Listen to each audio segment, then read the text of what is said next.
Welcome to the Blanco Wellness Podcast. Thank you for being here. Take a breath, settle in, and let's talk today about something that sounds almost embarrassingly simple. And that turns out to be one of the things most people find genuinely difficult.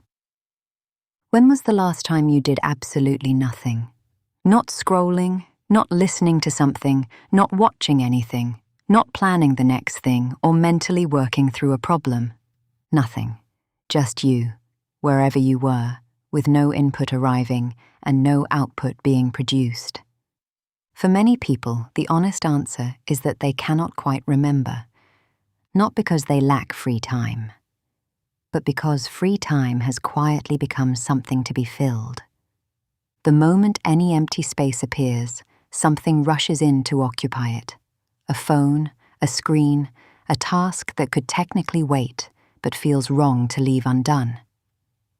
The discomfort of genuine stillness has become unfamiliar enough that most people avoid it automatically, without quite deciding to. This discomfort is worth examining, because it is not accidental. Most people are taught from early in their lives that their value is produced through activity. The student who achieves, the worker who performs, the person who stays busy and productive and useful. These are the models held up as admirable.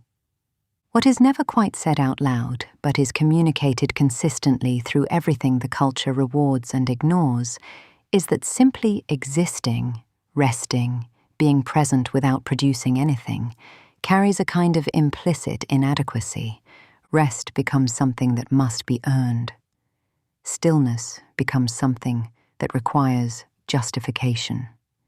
And the idea of doing nothing for its own sake starts to feel vaguely irresponsible, as though time not spent on something useful is time stolen from somewhere important. The Taoists looked at the natural world and found this assumption straightforwardly contradicted by everything they observed. A tree is not productive in any measurable sense for several months of every year. Winter is not a failure of the growing season. It is a structural requirement of it. The earth pauses, growth becomes invisible, and beneath the surface, something is happening that the productivity framework cannot easily account for.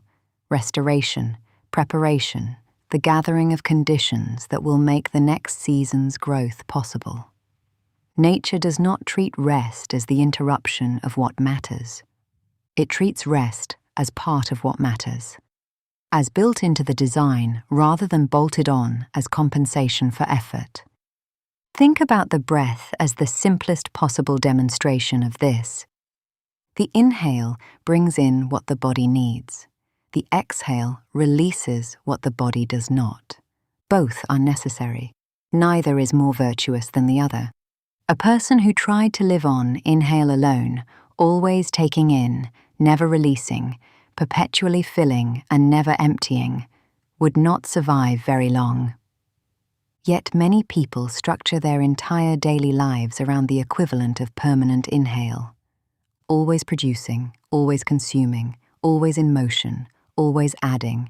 The exhale, the genuine pause, the doing of nothing, the allowing of empty space, gets crowded out and then forgotten. And gradually the system that was designed to function on both begins to strain. The Buddhist middle path speaks to this directly. A string that is too loose produces no sound.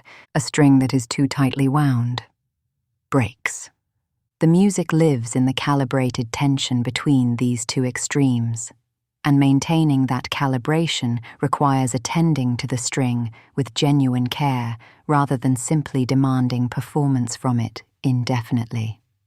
The student in the Zen story, who had been meditating and studying with such relentless intensity, had mistaken constant addition for growth.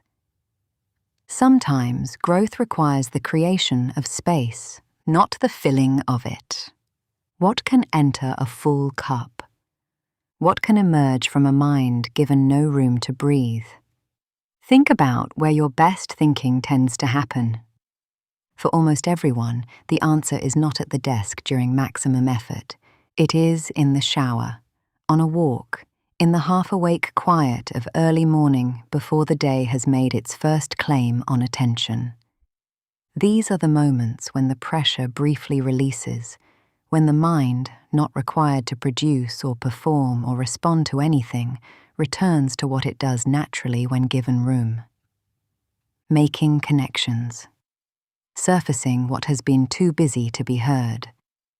Offering up the insight or the understanding or the creative solution that all the effortful thinking could not quite reach. The quiet is not where nothing happens. It is where the things that cannot happen under pressure finally have room to arrive. There is also something more personal at stake in the avoidance of stillness that is worth naming honestly. When the distractions stop, what tends to surface is whatever has been waiting beneath them. The feelings that have been moving too fast to catch up with, the questions that have been postponed because there was always something more immediately pressing, the quiet recognition about something in life that has been avoided because sitting with it seemed harder than staying occupied. Busyness can function as a very effective escape, not from work, but from yourself.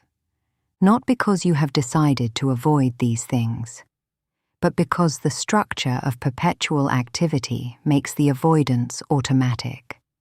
And what is avoided does not dissolve in the avoiding. It simply waits, accumulating a kind of quiet pressure until enough stillness arrives for it to finally be received. The Taoists described stillness not as passivity, but as the condition in which clarity becomes possible.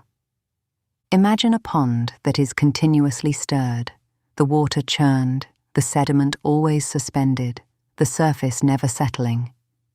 No matter how carefully you look, you cannot see clearly to the bottom.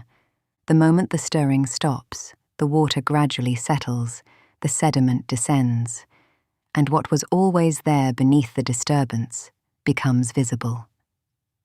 Many people live inside the perpetually stirred pond, and they mistake the churning for engagement with life rather than recognizing it as what prevents them from seeing clearly. Stillness is not the absence of life. It is the condition in which life can actually be seen. You are a human being, not a human doing.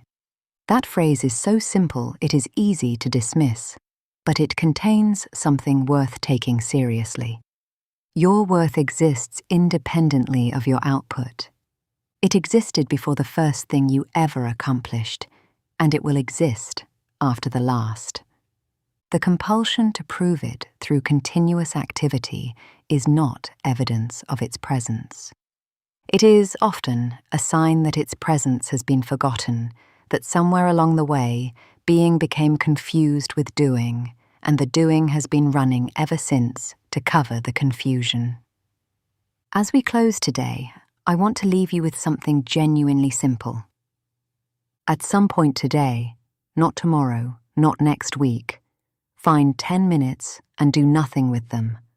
No phone, no input, no agenda, just sit with whatever is actually there. You might find it uncomfortable at first. Most people do. Stay with it anyway. Because somewhere underneath the discomfort of stillness, something has been trying to reach you. Something quieter and more important than anything currently filling the available space. It has been waiting patiently. It always has been. Thank you for being here with me today. Until next time, be well.